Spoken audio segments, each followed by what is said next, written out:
وہ جو ہے ہوتا تھا جو کھوپڑیوں کو انسانوں کو قتل کر کے کسی بھی جنگ میں تیب کر کے انسانوں کو قتل عام کر کے ان کی کھوپڑیوں کے مینار بناتا تھا. جیسے اپلے ہوتے ہیں نا ہمارے ادھر گوبر ہوتا ہے دیہات میں دیکھتے ہیں اس کا ایک ڈھیر بناتے ہیں, تو وہ انسانی سر کاٹ کے ان کی کھوپڑیاں بنا کے پھر انہی لوگوں کی چربی کو پگھلا کے تو اس کے اوپر لیپ کرتا ہے. کیچڑ ملتے ہیں بوسا جو ہوتا ہے اس کو سنبھالنے کے لیے یا کچھ چیزیں کیموفلاج ہم کرتے ہیں بھینسوں کے چارے کے لیے, تو وہ لگاتا تھا پھر انہیں آگ لگاتا تھا. وہ سالوں تک وہ آگ جلتی رہتی تھی اور کھوپڑیاں پگھلتی رہتی تھی کہ لوگوں کو پتا چلے کہ یہاں سے چنگیز خان یا اس کا پوتا لاکو خان گزر کے گئے ہیں. اعوذ باللہ من الشیطان الرجیم, بسم اللہ الرحمن الرحیم. السلام علیکم ناظرین, میں ہوں آپ کا ہوسٹ مہر ظفر اقبال ظفر. امید ہے آپ خیریت سے ہوں گے. اللہ تعالیٰ سے دعا ہے کہ اللہ آپ سب پر رحم فرمائے, عالم اسلام پر رحم فرمائے. ابھی ایک ویڈیو میں نے اپلوڈ کی تھی جس میں نے ٹرمپ کے بیان کے حوالے سے کہا تھا کہ ٹرمپ یہ ڈنگ ٹپو پالیسی کے تحت 5 دن کا ٹائم لے رہا ہے. ایرانی وزارت خارجہ نے بھی اس کے اس بیان کو رد کیا ہے اور یہ کہا ہے کہ ہمارے ساتھ کوئی مذاکرات نہیں ہو رہے, ٹائم گین کرنے کی کوشش کر رہا ہے. تب پہ جیسے آپ نے دیکھا ہے پاکستان چاروں طرف سے خطرہ میں ہے یا ہیرو, ان سب پہ بات کروں گا. 3 چیزیں تھمبنیل پہ لکھی ہیں. دوسری بات یہ ہے, میں بھی اس سے پہلے میں نے ویڈیو اپلوڈ کی تھی, کیا ایران کے ساتھ مل کے کافروں کے خلاف جہاد کرنے کے لیے ملیشیا ہونا پڑے گا, اس پہ بڑی لیٹ ہوئی. تو آج ایک بات اور ہے, کیا حضرت عیسیٰ علیہ السلام کے دنیا میں آنے اور ظہور امام مہدی علیہ السلام سے پہلے چنگیز خان کی روح آنے والی ہے. تیسری بات یہ ہے, اللہ تعالیٰ ایسا نہ ہونے دے, اللہ تعالیٰ دشمنوں کو غارت کرے. لگ رہا ہے کہ ایران میں مسلمانوں کا بدترین قتل عام کا منصوبہ بن رہا ہے. انشاءاللہ ناکام ہوگا, دشمن منہ کے بل گرے گا اور انشاءاللہ منہ میں خاک لیے بھاگے گا. یہ میں نے کیوں باتیں کی ہیں؟ پہلی بات کہ پاکستان چمکھی خطرہ میں ہے یا ہیرو, 2 ہی آپشن ہے پاکستان کے خلاف, کیونکہ پاکستان کا سعودی عرب کے خلاف دفاعی معاہدہ ہے. پاکستان کے ساتھ امریکہ بھی رابطے کر رہے ہیں, بیک ڈور ڈپلومیسی کے تحت ایران بھی رابطے کر رہا ہے. اس وقت پاکستان اس پوزیشن میں ہے کہ کچھ اور ملکوں کو ساتھ ملا کے سرپنچی کر کے جنگ بند کروا کے ہیرو بن جائے. دوسری صورت میں پاکستان چاروں طرف سے خطرہ میں گھرا ہوا ہے. مسئلہ کے حوالے سے میں اس چیز کے خلاف لے کر بات کر رہا ہوں. طالبان جو شروع میں لوگ کے سر کاٹ رہے ہیں, جو داعش نے کیا یا جو کن کن کو مہارت حاصل تھی,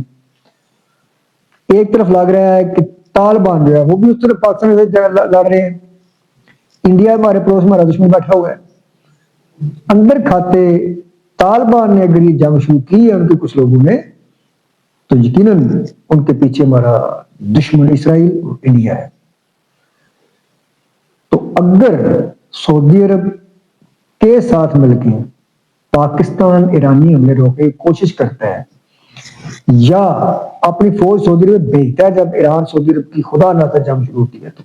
ویسے لگتا نہیں, امید ہے انشاءاللہ تعالیٰ مسلمان اکٹھے ہو جائیں گے. لیکن اگر عربوں کی جنگ ہوئی, سعودی عرب جنگ میں کودا ایران کے خلاف, تو پاکستان کو لا محالہ سعودی عرب کا ساتھ دینا پڑے گا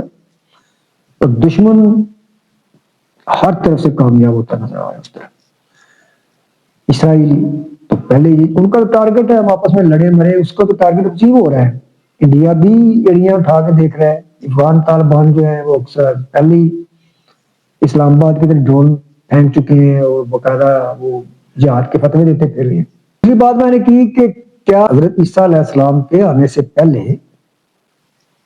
امت محمدی صلی اللہ علیہ وسلم میں داخل ہونے سے پہلے اور ظہور محمدی سے پہلے چنگیز خان کی روح آنے والی ہے؟ نیتن یاہو دنیا کے طاقتور ترین ملک, نہ طاقتور ترین سے معاشی لحاظ سے وہ مضبوط ہے, دفاعی لحاظ سے وہ مضبوط تھا جو کہ اب نہیں رہا. لیکن اب بھی ہے، کیونکہ اس کو مسلم مخالف جتنے ملک ہیں، وہ عیسائی ہوں، وہ ہندو ہوں، وہ یہودی ہوں، آلریڈی اس کو حمایت حاصل ہے۔ باقی کمیونسٹ جو دو ملک ہیں، چین اور روس ہے، وہ گو ایران کے ساتھ ہیں اپنے ذاتی معاشی جغرافیائی مفادات کے لیے، لیکن اسرائیل کے ساتھ وہ اس طرح نہیں لڑیں گے جس طرح کے ہم امید کر رہے ہیں۔ بات یہ ہے کہ چنگیز خان کی بات میں کیوں کی، بڑی خوفناک بات ہے۔ نیتن یاہو بے شک مر چکا ہے، اس کی اے آئی کی ویڈیو نے بولا، یہ نیتن یاہو نے بولا کہ چنگیز خان جو ہے وہ قسم کا اس نے آئیڈیل بتایا کہ دنیا میں چنگیز خان کی روایت ہے کہ وہ ظالم ترین حکمران تھا، اس نے اس وقت کروڑوں کی تعداد میں لوگوں کو قتل کیا، اور اس کی ڈکشنری میں، اس کی گڈ بک میں وہ جو ہے ہوتا تھا جو کھوپڑیوں کو انسانوں کو قتل کر کے کسی بھی جنگ میں طے کر کے انسانوں کو قتل عام کر کے ان کی کھوپڑیوں کے مینار بناتا تھا، جیسے اپلے ہوتے ہیں نا ہمارے ادھر گوبر ہوتا ہے دیہات میں دیکھتے ہیں، اس کا ایک ڈھیر بناتے ہیں، تو وہ انسانی سر کاٹ کے ان کی کھوپڑیاں بنا کے پھر انہی لوگوں کی چربی کو پگھلا کے تو اس کے اوپر لیپ کرتا ہے، کیچڑ ملتے ہیں، بوسا جو ہوتا ہے اس کو سنبھالنے کے لیے، یا کچھ چیزیں کیموفلاج ہم کرتے ہیں بھینسوں کے چارے کے لیے، تو وہ لگاتا تھا، پھر انہیں آگ لگاتا تھا، وہ سالوں تک وہ آگ جلتی رہتی تھی اور کھوپڑیاں پگھلتی رہتی تھی کہ لوگوں کو پتا چلے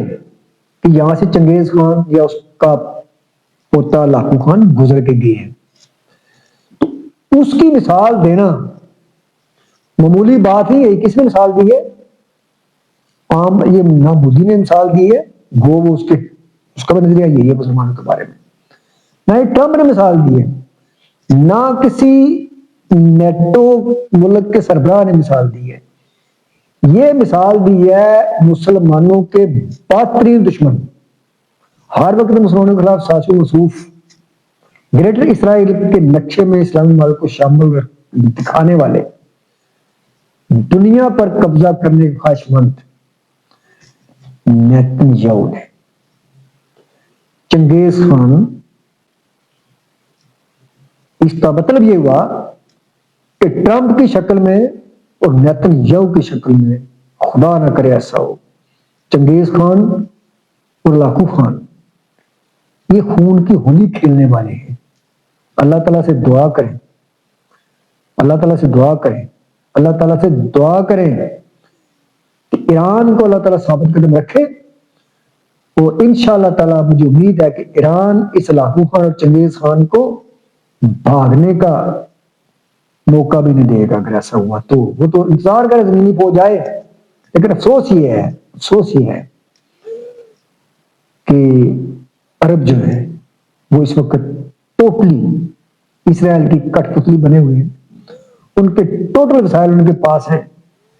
ان کے انجینئر کی شکل میں، ان کے ٹورسٹ کی شکل میں، ان کے فوجیوں کی شکل میں،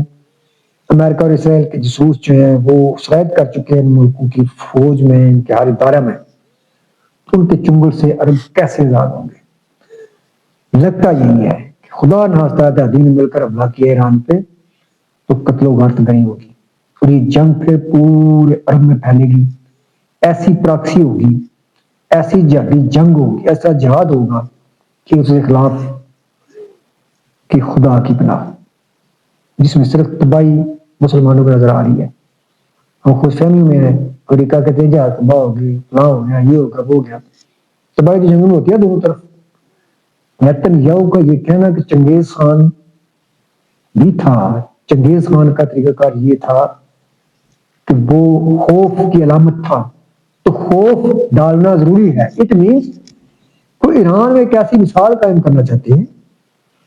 کہ آگے کئی سال تک امریکہ یا اسرائیل کے خلاف کسی کو سر اٹھانے کا موقع نہ ملے، کیونکہ جتنی بری طرح ٹرمپ پھنس چکا ہے، اگر ادھورا کام چھوڑ کے چلا جائے تو اس کا سپر پاور کا جو ایک